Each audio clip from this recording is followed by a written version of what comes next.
Relational control. The group dictates who the member can associate with, including who the member considers to be friends, family, or sexual partners.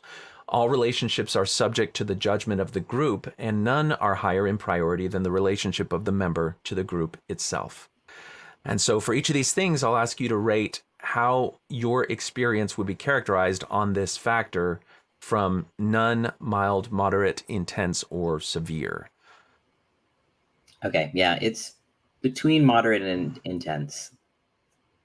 Okay. To the extent that I can, I want to try to give some examples of how does this look, for example, in a religious cult. So you might have something like the Unification Church, known as the Moonies, where as part of their doctrine and practice, they'll bring masses of people together and the group determines the husband and wife pairs, and they're famous for their group weddings. And so that's a very high degree of relational control. In addition, you have Scientologists where, for example, if somebody breaks with the group and decides to no longer be a part of it, they'll be categorized as a suppressive person and there'll be a shunning that takes place. And that's a high degree of control of an individual's relationships there. Even in a political faction where if you don't support candidate X, Y, or Z, then there may be deep rifts between family members. So that's like how the relational control shows up in those groups. How would you say the relational control showed up in your own experience in the trans community? There is a lot of categorizing people into good and bad people.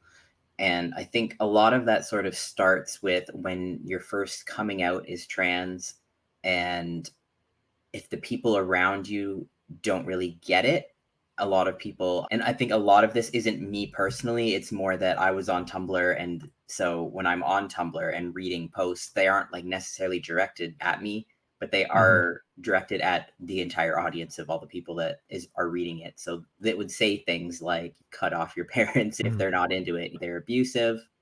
So that would be where it starts, is where they just start saying, cut off your family if they don't support you. And now it's escalated to child services sometimes getting involved in certain circumstances. I know in both US and Canada, if your parents don't support the idea of medical transition, then there are going to be authorities that get involved.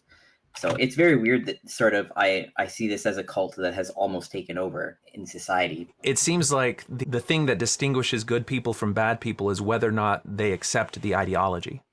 Yes. And so that acceptance of the ideology then becomes the deciding factor in the point of this relational control. And when you see that in a different context, like in a religious context, there's a group famous for this called the Garbage Eaters. And it's a religious group that targets college-aged men and women and invites them usually through some sort of benign-sounding scripture study. But as they become more and more enmeshed with the group, then this concept of having a problematic family of origin, where your parents aren't going to understand or accept the doctrine that we teach, and in fact, they are a part of the problem with the corrupt world. And so in order to keep yourself pure from their influence, you need to cut yourself off from them. And so there's like a network of parents who they've lost, their children are still alive, their children still exist, but their children have cut off all contact from them. And there's a few documentaries where you can see the experience of these parents who are all trying to spot each other's kids because they migrate throughout the country, and they're saying, oh, we saw your kid in San Francisco, for example, but they have to be very hands off and not immediately rush in. And I feel like listening to many of the detransitioners' story, the encouragement for people to cut off their family has a lot of parallels. It both isolates you and makes you more dependent on the community itself, and it also removes any influence which may temper a more radical journey on the ideological path. Yeah. And there's quite a few like influencers as well that sort of try and set themselves up as like they're your family kind of thing, where they'll film videos being like, oh, if your parents don't accept you, then I accept you. I'm your family now. And then there's that idea they call like a glitter family. So it's like your chosen family rather than your real family. So that they do try and reframe, we're the people that are taking care of you, and the people who are concerned about you undergoing an irreversible medical procedure don't actually care about you. So it's very backwards. If you need a new family, if you need a family that respects your deepest truth, that listens to you, that celebrates you, that doesn't mercilessly make fun of you, you're welcome here, in this family, on this page. We will love you unconditionally. I'm glad you're here. I noticed that the glitter family itself, I think it starts from a point that you could actually understand and relate to, and that is there are people who grow up in physically or sexually abusive households, and those people may not have an actual parental figure who does authentically care for them in the way that's going to be for their overall health and good. And so having other people who are willing to step in and take on that role could be seen as a positive thing. But in this case, we're taking somebody who is from a very particular ideological standpoint and then redefining abuse so that if your parent of origins doesn't accept the ideology, then that by definition makes them abusive.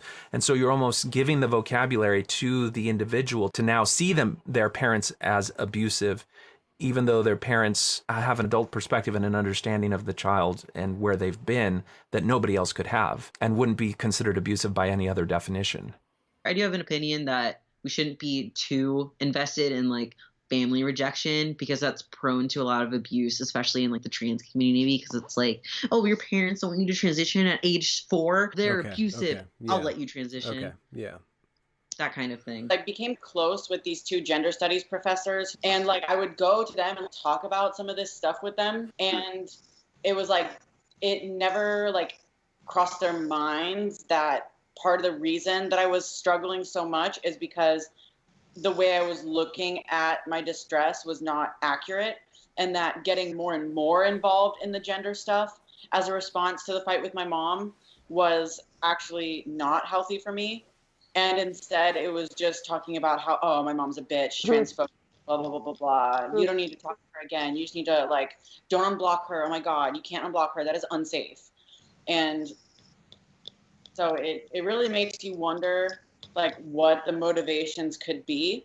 Because, like, this woman clearly cared about me. Like, I sat in her office many a time crying about my mom. The kind of advice and the kind of worldview she was offering me to interpret what was going on was so not good. I think that there's a real serious issue with the insularity of these groups. So people who are in the positions that your professors were in, Helena, they're completely bought in, and they do have good intentions. And then anybody on the outside who's still thinking with a little more clarity because they haven't bought into all these beliefs, they say live and let live. Like, obviously that's what those people want. Let them just be happy. People think that everyone who's got this non-binary label or a trans label, that they're really happy. And obviously some people are.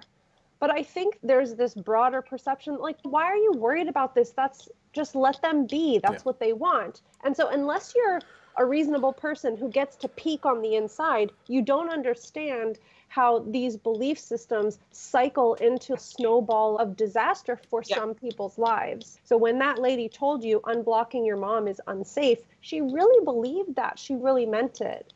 Not understanding the value of the parental relationship with any child. Aside from serious abuse, our relationships with our parents is like a fundamental human basic. If you've bought into a system that's the entire family unit is heteronormative and oppressive, then it's easy to discard with a mother-daughter relationship. Like, who cares? You have your new glitter family. So there's just like layers and layers of beliefs that will encourage a teacher to take that kind of stance. And it's just really devoid of like human beings 101 information, which I think that's what we need to go back to. Not that we should regress to the past, but these are fundamental psychological truths. Yeah. On the same point, though, we start off with realizing that they are controlling who you get to hang out with and who you get to associate with. And when you get to the end of the journey, if you end up detransitioning, then you find out that actually now you're the bad person that is being excommunicated from it. Then when you break from the ideology, you become the person that they're going to excommunicate next. So this concept of none of your relationships are higher in priority than the relationship of the member to the group itself. I guess it would be like if you ever had to feel like you had to choose between your allegiance to the group and maybe long held friendships or your own relationship with your family member. Did you ever feel that tension in that moment, and then the moment where you had to go one way or the other? How did you experience that? I'm not sure if I did in relation to me being transgender or identifying as trans, but I experienced similar things to that when I was within social justice. So if I interpreted like one of my family members to say something racist, then I would definitely cut them off and stop speaking to them. That sort of thing. And it would if it was something to do with trans, I think then I would have done the same thing. But I think maybe I was just lucky in that nobody ever actually said anything like that to me that was part of my family. And there wasn't really anyone that challenged me very much. So there wasn't like a lot of opportunity to actually cut anyone off. But yeah. This is interesting because while there's the experience of the individual going into this way of thinking about themselves, there's also the family members who are being cut off.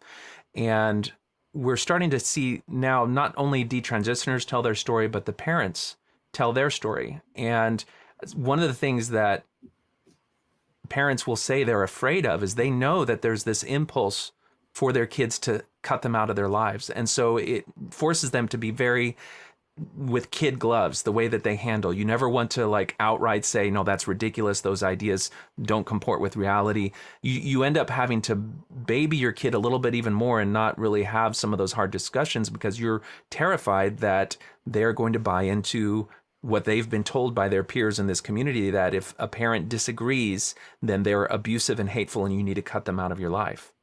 When I consult with parents, I often tell them, there are going to be a million people in your kid's ear telling them how bad you are. You have to do everything you can to prove them wrong. Yeah.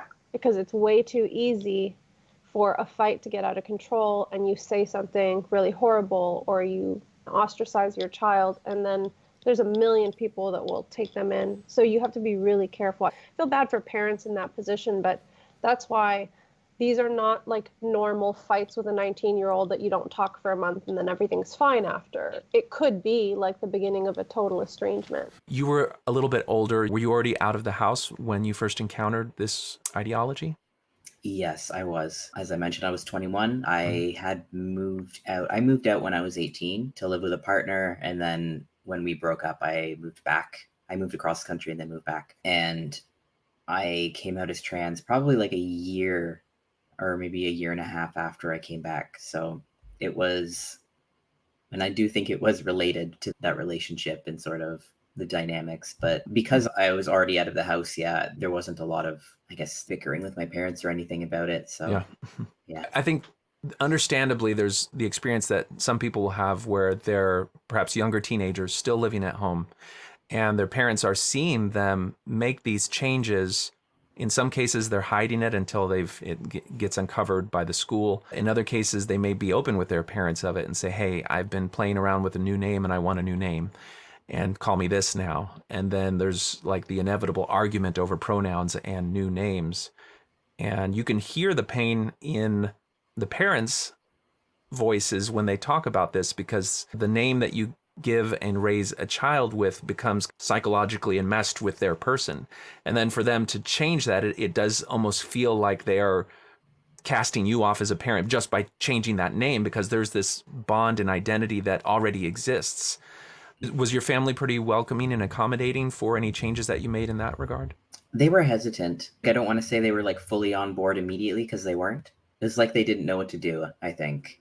So they didn't really do anything with me anyway, like because I found out later on that they tried attending support groups and stuff like that, so they were just doing things in their own time to try and to process it and deal with it. But yeah, there wasn't a whole lot of discussing it with me. We had one therapist session where my therapist invited my parents in and it was very awkward. But I think that's really the only thing where they expressed fear about what was happening or like uncertainty about how they would feel if I grew facial hair or so on. So there wasn't too much about it. It's certainly a new experience for a lot of people, especially the older generation who'd never even conceptualized these things before. All right, I guess if we're going to go back to our assessment now. You mentioned seeing it between moderate and intense. Do you want to weigh in one way or the other? For me, I think it's moderate just Okay. because like my personal experience with it, but I do think that there are likely people that have experienced like intense and severe pressure to break away from people. And Yeah, and of course, now I'm experiencing it as someone who's been excommunicated. So yeah, that is that religious terminology again. You mentioned where a lot of the times you were informed about the consequences of associating with the wrong people, not so much by somebody imposing it on you, but rather you seeing how it was modeled in the community itself through posts on Tumblr. And it's akin to the public flogging or the public shaming that you would see in other contexts, where part of it is to punish this individual person, but the other part is to set an example that everybody else then understands so that they keep themselves in control. And it feels like there's an element of that to this. yeah. Okay. Anything else that you wanted to add to that? No, I don't think so. It's just very public shaming.